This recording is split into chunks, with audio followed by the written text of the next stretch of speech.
असम की पहाड़ियों में छुपा है एक ऐसा मंदिर जहां विज्ञान हार मान लेता है और रहस्य शुरू होते हैं। यहां न कोई मूर्ति है, न कोई भगवान, केवल एक रक्त रंजित पत्थर है जो हर साल 3 दिन खून बहाता है। यह वह स्थान है जहां देवी का योनि गिरा था, जहां हर साल लाखों लोग एक औरत के पीरियड्स का जश्न मनाने आते हैं, जहां तांत्रिक रात भर गुप्त अनुष्ठान करते हैं और सुबह तक इंसान से कुछ और बन जाते हैं। यहां ऐसे राज हैं जिन्हें जानकर आपकी रीढ़ की हड्डी में सिहरन दौड़ जाएगी। ऐसे सच हैं जिन्हें सुनकर आपका धर्म के प्रति नजरिया हमेशा के लिए बदल जाएगा। मैं आपको ले चलूंगा कामाख्या देवी मंदिर की उस दुनिया में जहां पत्थर से खून बहता है और वैज्ञानिक इसकी वजह नहीं खोज पाए। नदी का पानी लाल हो जाता है बिना किसी कारण के। जानवर खुद चलकर अपनी बलि देने आते हैं। बांझ औरतें मां बन जाती हैं एक चमत्कारी कपड़े को छूने से। राजवंश सदियों से श्रापित हैं और मंदिर नहीं देख सकते। तांत्रिक काले जादू सीखने आते हैं दुनिया के कोने कोने से। आज मैं आपको बताऊंगा वे राज जो किताबों में नहीं मिलते, वे कहानियां हों जो केवल स्थानीय लोग जानते हैं, वे घटनाएं हों जिन्हें देखकर वैज्ञानिकों के होश उड़ गए। तो अगर आप तैयार हैं इस खतरनाक यात्रा के लिए तो वीडियो को लाइक करें और चलिए शुरू करते हैं। दोस्तों, बहुत कम लोग जानते हैं कि कामाख्या मंदिर भारत में सबसे पुराना धार्मिक स्थल हो सकता है। यहां तक कि आर्यों के आने से भी हजारों साल पहले से यहां पूजा होती थी। पुरातत्वविदों के अनुसार यह स्थान मूल रूप से खासी और गारो जनजातियों का पवित्र स्थल था। वे यहां का मेइखा नामक देवी की पूजा करते थे, जिसका अर्थ होता है पुरानी चचेरी मां। हे वज्र तंत्र, जो 8वीं सदी का सबसे पुराना बौद्ध तंत्र ग्रंथ है, में कामरूप को एक विशेष पीठ के रूप में वर्णित किया गया है। यह साबित करता है कि यहां पर आध्यात्मिक ऊर्जा की अनुभूति हजारों साल से होती आ रही है। लेकिन सबसे दिलचस्प बात यह है कि रामायण में राजा नरक का जिक्र आता है, जो रावण का मित्र था। महाभारत में उसे दानव कुल का बताया गया है, लेकिन स्थानीय लोग उसे अलग नजरिए से देखते हैं। असम के लोगों की मान्यता है कि नरकासुर कोई असुर नहीं, बल्कि एक शक्तिशाली राजा था जो माता कामाख्या का परम भक्त था। वह इतना ताकतवर था कि उसने स्वर्ग तक अपना राज्य फैलाया था। उसने 16,000 राजकुमारियों को बंदी बनाया था, भगवान इंद्र के हाथी ऐरावत को चुरा लिया था, इंद्र की माता अदिति के कुंडल छीन लिए थे। उसकी राजधानी प्रागज्योतिषपुर यानी आज का गुवाहाटी था। श्री कृष्ण ने जब नरकासुर का वध किया तो उसकी माता भूमि देवी ने भगवान से प्रार्थना की कि उसके बेटे की मृत्यु को खुशी के त्योहार के रूप में मनाया जाए। यही कारण है कि दिवाली के दूसरे दिन नरक चतुर्दशी मनाई जाती है। अब आइए जानते हैं नरकासुर और माता कामाख्या के बीच की रहस्यमय कहानी। एक समय की बात है जब प्रागज्योतिषपुर पर नरकासुर नामक एक शक्तिशाली राक्षस का राज्य था। वह मां कामाख्या का बहुत बड़ा भक्त था और उसकी शक्तियां असीमित थीं। समय के साथ नरकासुर इतना शक्तिशाली हो गया कि उसने मां कामाख्या के सामने विवाह का प्रस्ताव रख दिया। माता ने इनकार नहीं किया, लेकिन एक शर्त रखी।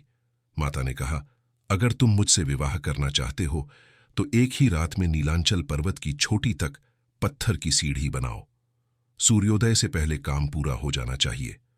नरकासुर ने यह चुनौती स्वीकार की और अपनी विशाल असुर सेना के साथ रात भर काम करना शुरू किया। उसकी सेना में हजारों राक्षस थे जो बड़े बड़े पत्थरों को उठाकर सीढ़ी बना रहे थे। काम इतनी तेजी से हो रहा था कि सूर्योदय से पहले ही सीढ़ी लगभग तैयार हो जाने वाली थी। नरकासुर अपने लक्ष्य के बेहद करीब था। जब माता को लगा कि नरकासुर सफल हो जाएगा तो उन्होंने अपनी दिव्य शक्ति से एक मुर्गे को बांग देने के लिए प्रेरित किया। अभी सूर्योदय में कुछ समय बाकी था, लेकिन मुर्गे की आवाज सुनकर नरकासुर को लगा कि भोर हो गई। निराश होकर नरकासुर ने काम रोक दिया और अधूरी सीढ़ी छोड़कर चला गया। बाद में जब नरकासुर को सच्चाई पता चली कि माता ने उसे धोखा दिया है तो वह बेहद क्रोधित हो गया। उसने मां कामाख्या की भक्ति के सभी रास्ते बंद कर दिए और मंदिर में आने वाले भक्तों को रोकने लगा। जब महर्षि वशिष्ठ मां कामाख्या के दर्शन के लिए आए तो नरकासुर ने उन्हें भी रोक दिया। क्रोधित होकर महर्षि वशिष्ठ ने नरकासुर को श्राप दिया कि उसका वध भगवान विष्णु के अवतार द्वारा होगा। श्राप के तुरंत बाद मां कामाख्या का योनिपीठ गायब हो गया। बाद में भगवान श्री कृष्ण ने नरकासुर का वध किया। आज भी कामाख्या मंदिर जाने वाले भक्त उस अधूरी सीढ़ी को देख सकते हैं जिसे मैकलूज पाठ कहते हैं। जहां पर मुर्गे ने बांग दी थी, उसी जगह पर नरकासुर ने मुर्गे को मार डाला था, जिसे आज के समय में कुकुरा काटा के नाम से जाना जाता है। अब बात करते हैं माता सती की कहानी की। कालिका पुराण के अनुसार प्रजापति दक्ष की पुत्री सती ने अपने पिता की मर्जी के खिलाफ भगवान शिव से विवाह किया था। इससे क्रोधित होकर दक्ष ने एक महायज्ञ का आयोजन किया और सभी देवताओं को निमंत्रण दिया, लेकिन शिव को नहीं बुलाया। जब सती को यह पता चला तो वे अत्यंत क्रोधित हुईं और बिना शिव की अनुमति के ही अपने पिता के यज्ञ में पहुंच गईं। वहां दक्ष ने शिव का भरी सभा में अपमान किया।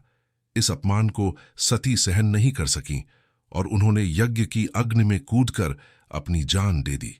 जब शिव को यह पता चला तो वे तांडव करते हुए सती के शव को लेकर पूरे ब्रह्मांड में घूमने लगे। तब भगवान विष्णु ने अपने सुदर्शन चक्र से सती के शरीर को 51 भागों में काट दिया।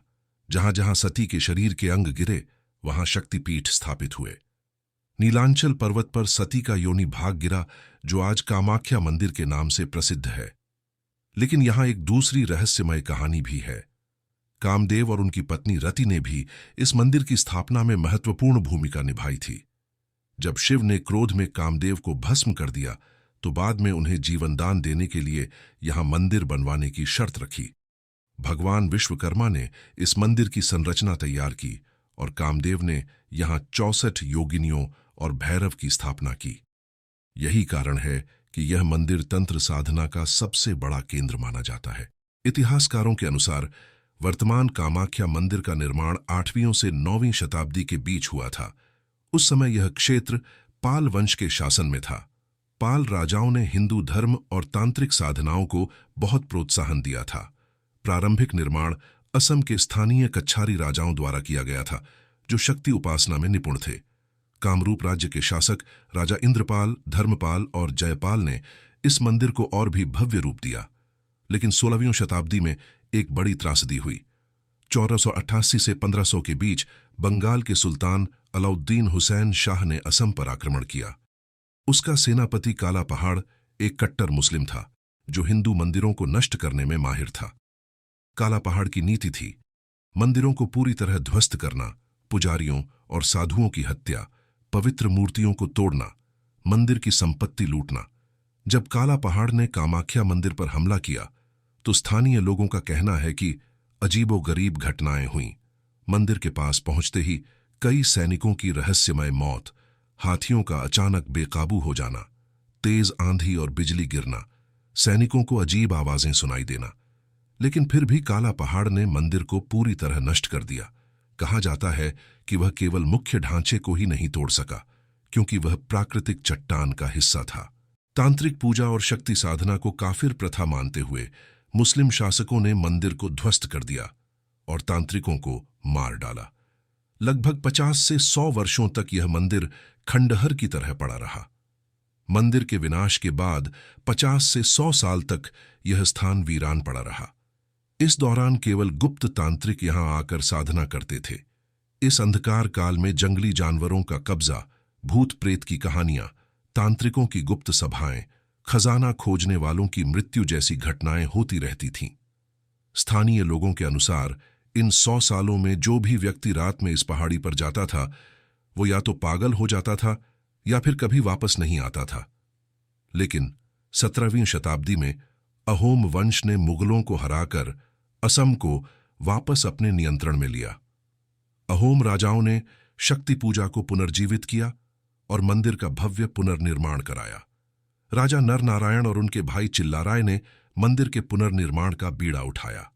पुनर्निर्माण की चुनौतियां थीं, वास्तुकला की समस्या, क्योंकि मूल डिजाइन का ज्ञान नष्ट हो गया था, धन की कमी, क्योंकि युद्धों से खजाना खाली था, कुशल कारीगरों की कमी, क्योंकि पुराने शिल्पकार मारे गए थे, धार्मिक विरोध, क्योंकि कुछ लोग पुनर्निर्माण के विरोध में थे। चिल्लाराय न केवल एक महान योद्धा था, बल्कि कला प्रेमी भी था। उसने मंदिर के लिए विशेष ईंटों का निर्माण करवाया, बंगाली, असमिया और मुगल शैली का मिश्रण किया, गुंबद के लिए नई तकनीक का इस्तेमाल किया। कई स्थानीय किंवदंतियों के अनुसार पुनर्निर्माण के दौरान रात में रहस्यमय व्यक्ति आकर काम में सहायता करते थे। सुबह होते ही वे गायब हो जाते थे। मान्यता है कि ये देवी देवता थे जो मंदिर बनवाना चाहते थे। मुख्य अहोम शासकों में जिन्होंने पुनः निर्माण कराया, उनमें सबसे पहला नाम आता है राजा जयध्वज सिंघा का, जिन्होंने मंदिर को पुनः निर्मित करने का संकल्प लिया, लेकिन किसी कारणवश वे इसे पूरा नहीं कर पाए। इसके बाद 1667 से 1670 के बीच राजा चक्रध्वज सिंघा ने मंदिर का आंशिक पुनः निर्माण कराया और इसे मजबूत बनाने के लिए स्थानीय शिल्पियों को नियुक्त किया। अंततः 1751 से 1759 के बीच राजा राजेश्वर सिंघा के शासनकाल में मंत्री परथना गोगोई और अन्य स्थानीय वास्तुकारों ने मंदिर को पूर्ण रूप से पुनः निर्मित किया। राजेश्वर सिंह को कामाख्या मंदिर का दूसरा संस्थापक माना जाता है। उन्होंने मुख्य मंदिर का पूर्ण पुनर्निर्माण, 10 महाविद्याओं के लिए अलग मंदिर, नाट्य मंडप यानी नृत्य हॉल का निर्माण, विशाल पुस्तकालय की स्थापना की। इस बार मंदिर को बंगाली, अहोम और द्रविड़ स्थापत्य कला के मिश्रण से तैयार किया गया। आज जो कामाख्या मंदिर हम देखते हैं वह मुख्यतः अहोम राजाओं की देन है। उन्होंने न केवल मंदिर बनवाया बल्कि यहाँ की तांत्रिक परंपराओं को भी पुनर्जीवित किया। कामाख्या मंदिर की वास्तुकला किसी भी अन्य हिंदू मंदिर से बिल्कुल अलग है। इसकी मुख्य विशेषताएं हैं शहद के छत्ते जैसा गुंबद जो तांत्रिक ज्यामिति से प्रेरित है, बिना शिखर का डिजाइन जो पारंपरिक मंदिरों के विपरीत है, भूमिगत गर्भगृह जो पृथ्वी के गर्भ का प्रतीक है, प्राकृतिक चट्टान का उपयोग कृत्रिम मूर्ति की बजाय। मंदिर के नीचे कई गुप्त सुरंगें हैं। कुछ का कहना है कि एक सुरंग ब्रह्मपुत्र नदी तक जाती है, दूसरी सुरंग भुवनेश्वरी मंदिर से जुड़ती है, तीसरी सुरंग गुप्त खजाने तक ले जाती है। अब बात करते हैं कामाख्या मंदिर के सबसे बड़े रहस्य की, अंबुबाची मेला। कामाख्या मंदिर में हर साल जून महीने में अंबुबाची मेले का आयोजन होता है। यह दुनिया का एकमात्र ऐसा त्योहार है जो किसी देवी के मासिक धर्म के सम्मान में मनाया जाता है। पौराणिक कथाओं के अनुसार यह त्योहार अलग अलग युगों में अलग अलग अंतराल पर मनाया जाता था। सतयुग में 16 साल में एक बार, त्रेता युग में 12 साल में एक बार, द्वापर युग में 7 साल में एक बार, कलयुग में हर साल। अंबुबाची मेले के दौरान माना जाता है कि माता कामाख्या को मासिक धर्म आता है। इन 3 दिनों में मंदिर के कपाट पूरी तरह बंद कर दिए जाते हैं। मंदिर बंद करने से पहले गर्भगृह में एक सफेद कपड़ा बिछाया जाता है। 3 दिन बाद जब मंदिर खुलता है तो वह कपड़ा पूरी तरह लाल और गीला हो चुका होता है। इस लाल कपड़े को अंबुबाची वस्त्र या रक्त वस्त्र कहते हैं। इसके छोटे छोटे टुकड़े करके भक्तों में प्रसाद के रूप में बांटे जाते हैं। अब सबसे हैरान करने वाली बात यह है कि इन 3 दिनों के दौरान ब्रह्मपुत्र नदी का पानी खून की तरह लाल हो जाता है।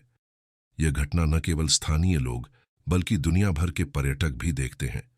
वैज्ञानिकों का कहना है कि ब्रह्मपुत्र नदी के आसपास की चट्टानों में लौह तत्व यानी आयरन ऑक्साइड बहुत मात्रा में पाया जाता है।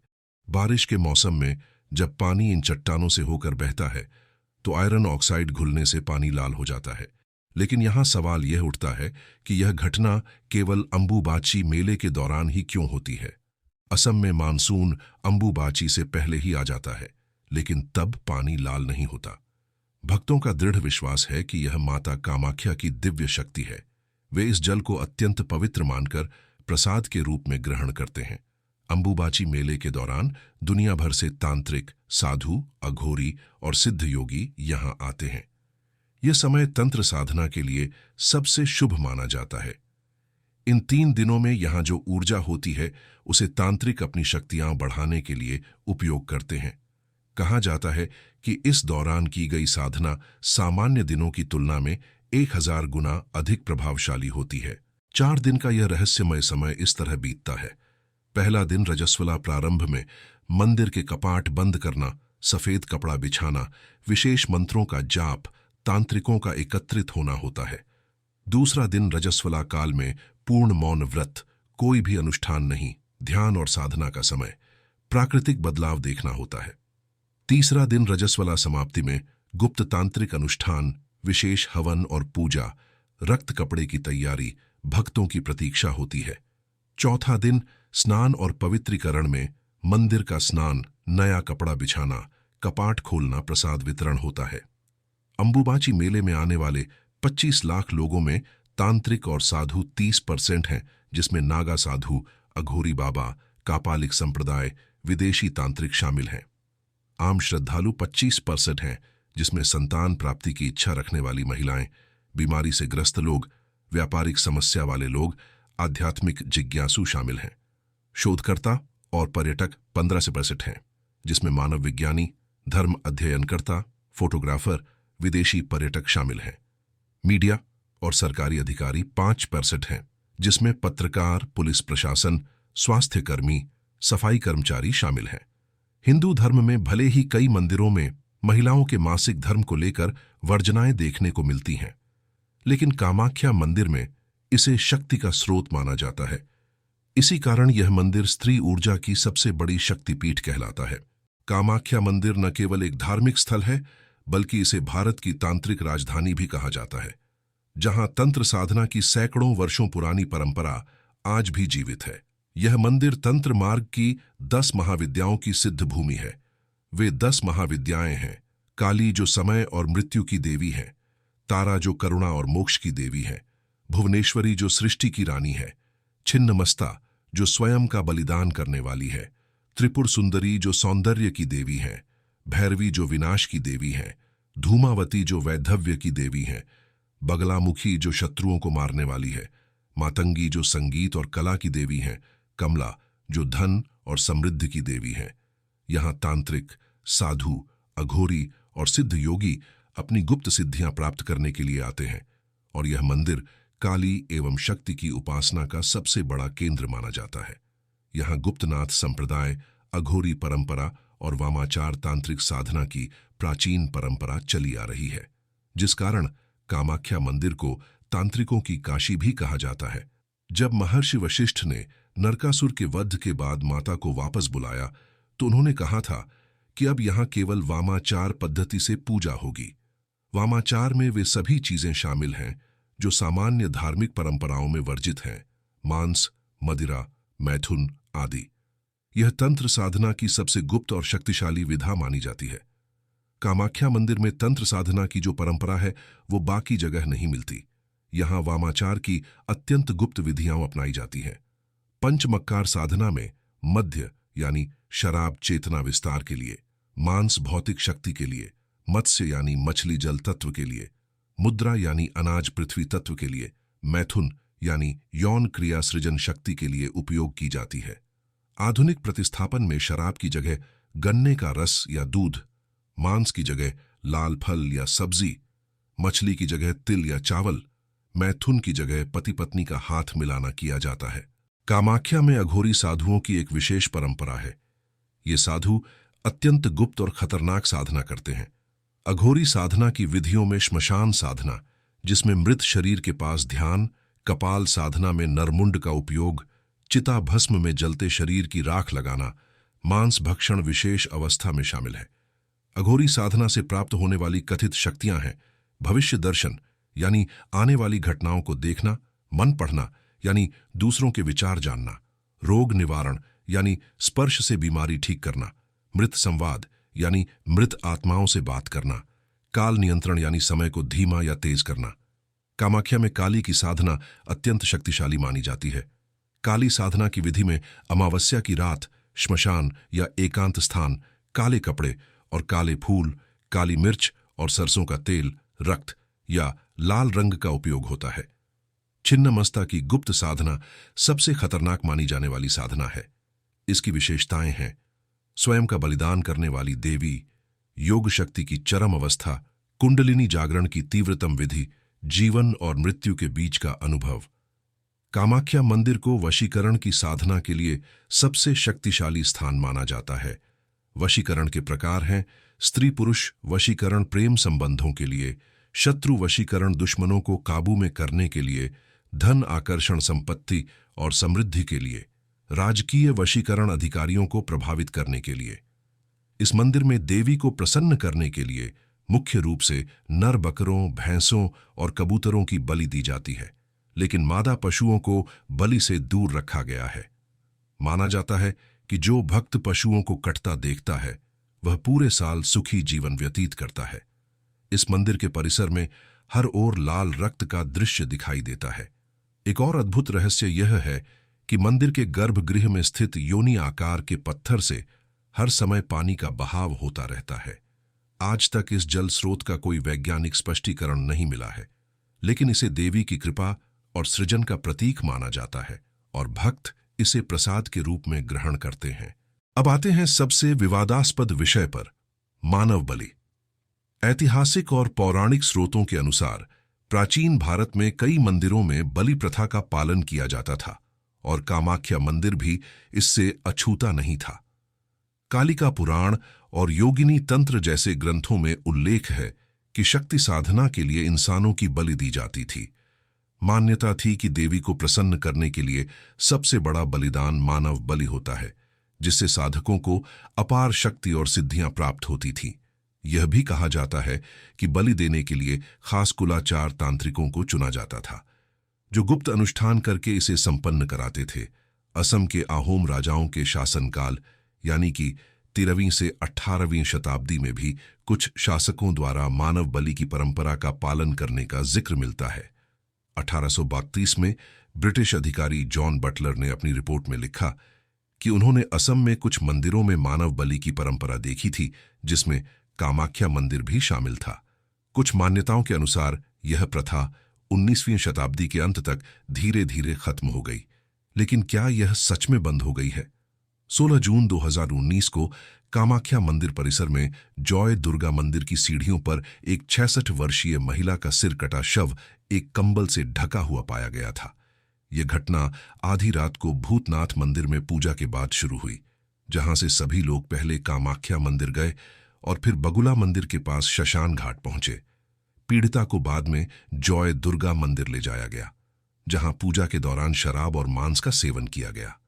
पीड़िता को इस बात का अंदाजा नहीं था कि यह पूजा उसकी बलि के लिए की जा रही है। पूजा की एक विशेष रस्म के बाद उसका सिर कुल्हाड़ी से काट दिया गया। पुलिस इन्वेस्टिगेशन में 15 लोगों की गिरफ्तारी, तांत्रिक संजीव राय मुख्य आरोपी, गुप्त तांत्रिक ग्रुप का खुलासा, व्यापक नेटवर्क का पता चलना हुआ। चौंकाने वाले तथ्य सामने आए कि पिछले 10 सालों में 7 संदिग्ध मौतें, कई लापता व्यक्तियों की रिपोर्ट, स्थानीय प्रशासन की मिलीभगत के सबूत, अमीर तांत्रिकों का संरक्षण था। मीडिया कवरेज और सरकारी चुप्पी में राष्ट्रीय मीडिया में कम कवरेज, सरकार द्वारा मामले को दबाने की कोशिश, धार्मिक भावनाओं के नाम पर चुप्पी, मंदिर की रेवेन्यू के डर से कार्रवाई में देरी हुई। यह सिर्फ एक घटना है जिसके बारे में हमें पता है। न जाने ऐसे और भी कितनी घटनाएं होती होंगी जिनका हमें पता भी नहीं चलता।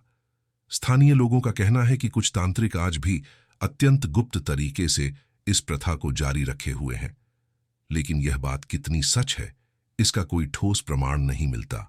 अब आइए जानते हैं कामाख्या मंदिर के इतिहास की सबसे रहस्यमय कहानी, केंदुकलाई की कहानी और राजवंश के श्राप की। 16वीं सदी का एक तांत्रिक था केंदुकलाई, जो माता कामाख्या का सबसे प्रिय भक्त था। वह इतना सिद्ध था कि माता उससे प्रत्यक्ष बातचीत करती थीं। वह मृत लोगों को जिंदा कर सकता था।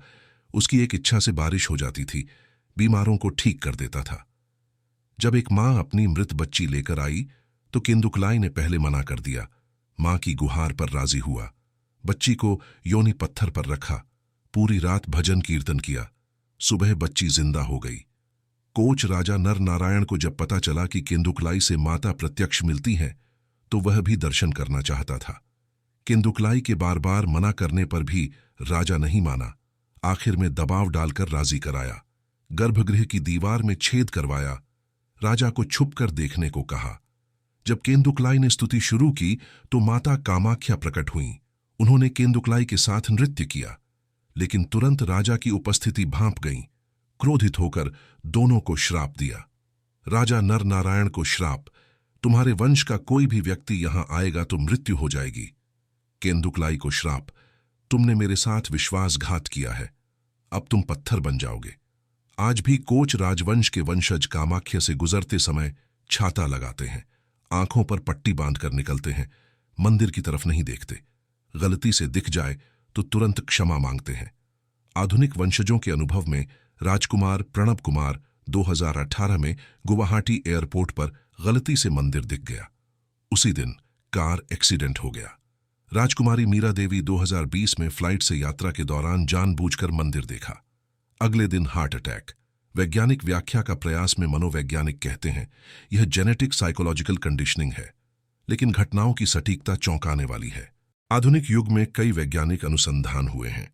21वीं सदी के चमत्कारी अनुभव में डॉ सुमित्रा देवी का केस 2018 में है। बैंगलोर की डॉ सुमित्रा देवी, जो 15 साल से निःसंतान थीं, अंबुबाची मेले में आईं।